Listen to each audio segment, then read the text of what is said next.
Hello बच्चों, let's read the question. कह रहा है match column first with column second and choose the correct combination from the options given below.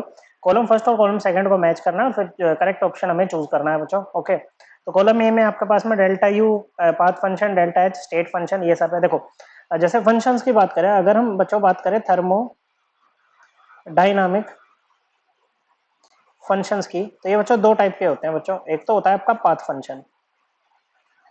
Path function क्या होता है बच्चों, जैसे मान लो ये सिस्टम की स्टेट है पहली, और पहली स्टेट से आप सिस्टम को दूसरी स्टेट में लेकर के गए बच्चों।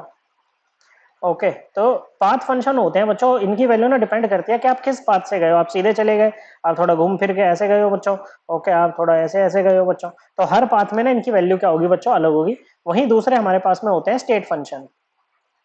स्टेट फंक्शन जो होते हैं बच्चों, इनकी वैल्यू ना इनिशियल और फाइनल स्टेट ऑफ सिस्टम पर डिपेंड करती है, ना कि पाथ अडोप्टेड पर। ओके बच्चों, तो पाथ फंक्शन कौन कौन से होते हैं बच्चों? पाथ फंक्शन होते हैं हमारे पास में वर्क और हीट। वहीं अगर स्टेट फंक्शन की बात करें तो एंथैल्पी क्या है बच्चों? एंथैल्पी एक स्टेट फंक्शन है। एंट्रोपी क्या है बच्चों? ये एक स्टेट फंक्शन है बच्चों। ओके, ये इंटरनल एनर्जी, ये भी एक स्टेट फंक्शन है। ओके, और याद रखना ये इनको स्टेट फंक्शन बोलते हैं। अब जैसे change in enthalpy delta H हुआ या डेल्टा एस हुआ, चेंज इन एंट्रोपी या डेल्टा यू हुआ बच्चों, चेंज इन इंटरनल एनर्जी, ये आपके स्टेट फंक्शन नहीं होते हैं बच्चों। ओके, तो जैसे आपका एंट्रोपी क्या रहेगा? स्टेट फंक्शन रहेगा बच्चों। ओके, तो डी जो है वो सेकंड से मैच होगा। डी का 2 एक ही ऑप्शन में दे रखा है, यही आपका आंसर हो जाएगा, option A, option number 1, sorry. Okay बच्चों, और वही वर्क क्या होता है? वर्क होता है पाथ फंक्शन, तो बी जो है वो 4 के साथ मैच करेगा।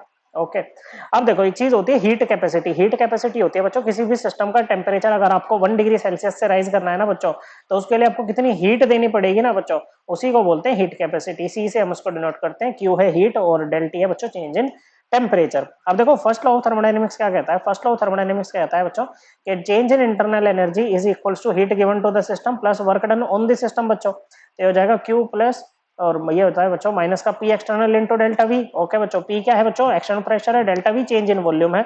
Okay, minus P del V, यही होता है बच्चों वर्क आपका।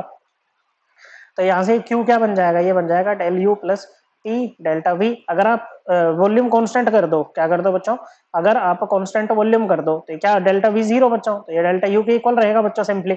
ओके, तो क्या होगा डेल्टा यू, अब इसको डेल टी से डिवाइड कर दो बच्चों आप, Q V by del T, ये होता है सीवी के equal, heat capacity at constant volume. तो ये किसके equal? Del U over del T के इक्वल आ जाएगा बच्चों।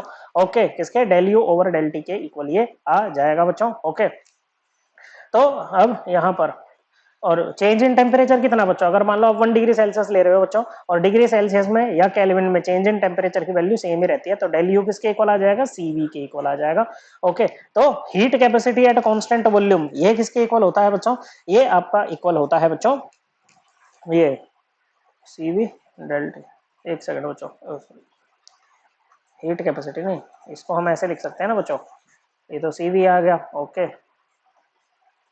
दिस इंप्लाइज ये हो जाएगा del U is equals to CV del T, और ये किसके इक्वल होगा बच्चों? क्यूवी के इक्वल आएगा बच्चों। ओके, तो heat change at constant volume के इक्वल होता है बच्चों डेल यू। ओके बच्चों, तो एट कांस्टेंट वॉल्यूम क्या आएगा बच्चों? डेल यू आएगा। तो ये तीसरे से मैच कर जाएगा, ए का 3।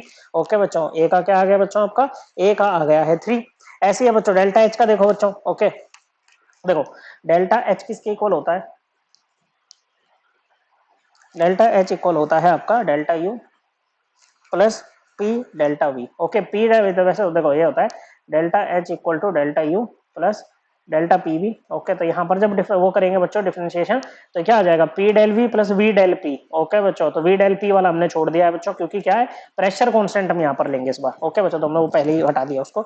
ओके, ये क्या आ गया बच्चों? Delta H equal to delta U plus P delta V आपके पास में आ गया है बच्चों। ओके, अब देखो ये हो जाएगा आपका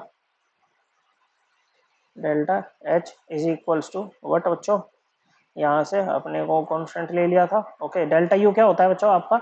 ये होता है क्यू प्लस माइनस का पी डेल्टा वी, ये होता है बच्चों। ओके, ये क्यू पी है बच्चों को, heat capacity at constant pressure. Okay बच्चों, sorry heat change at constant pressure, और ये प्लस पी डेल वी है ये आपके पास में, तो ये कट जाएगा बच्चों। ओके, तो क्या हो जाएगा बच्चों? ये जो heat change at constant pressure होता है ना, ये एंथैल्पी चेंज के इक्वल होता है, डेल्टा एच के इक्वल। तो एट कांस्टेंट प्रेशर ये 1 से मैच करेगा। ए का 3, बी ए का, एक सेकंड हमने यहाँ पर गलत कर दिया बच्चों। तो ए का है 3, बी का है 4, सी का है 1, डी का है 2। Correct answer option 1। और ये चीज़ हम बच्चों अपनी एनसीईआरटी से भी रेफर कर सकते हैं बच्चों। ओके, एनसीईआरटी क्लास 11th की चैप्टर नंबर 6 थर्मोडायनेमिक्स वाला चैप्टर, पेज नंबर 158 ऑनवर्ड्स हमें ये मिल जाएगा। 158 से 160 के बीच में हमें सारी चीज़ें मिल जाएंगी। करेक्ट आंसर है ऑप्शन 1। आई होप आपको ये एकदम क्लियर हो गया होगा। थैंक यू बच्चों।